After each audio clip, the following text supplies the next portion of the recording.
struktur organisasi pergerakan dari tim pemenangan Diami.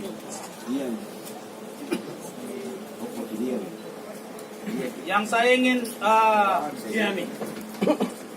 ingin umumkan ya tadi tentang tim-tim yang mendampingi Pak Adi Rasid Ali. Wakil Ketua tim terdiri atas Pak Ruslan Mahmud, Ketua Perindo Kota Makassar, Bapak Yusuf Gunco, Bapak Idham Jafar Gafar, Bapak Aris Muhammadiyah, dan Pak Fadli. Sekretaris tim Zulkifli Tahir.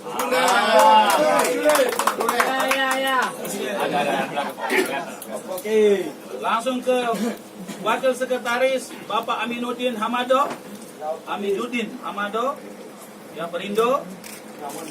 Bendahara nanti kita umumkan berikutnya. Wakil Bendahara adalah Ibu Fatmah Wahyudin. Oke. Nanti. Bapak-bapak Ibu yang saya hormati, kami memiliki 4 markas besar yang kita istilahkan adalah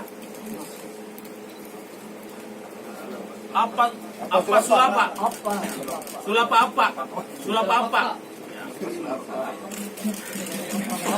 Yang pertama kita sebut dengan markas perlawanan rakyat, disingkat Menara Warakan. Yang kedua yang terdiri atas Ujung Tanah, Talo, Wajo, Bontoala. Kemudian yang kedua adalah Menara Rayangang, terdiri atas Giringganaya, Tamalan Rea, Manggala. Yang ketiga Menara Timborang, yang terdiri atas Tamalate, Mamajang, dan Panakukang. Kemudian yang keempat Menara Laukang, Sangkarang, Ujung Pandang, Rapocini, dan Mariso. Dan tempat ini menjadi markas perlawanan rakyat Diami, pusat dari Sulapa.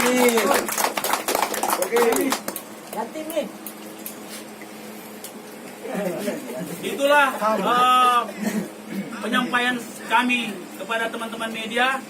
Izinkan saya mempersilahkan ketua tim yang kita istilahkan Panglima pemenangan Diami untuk menyampaikan 1-2 kata.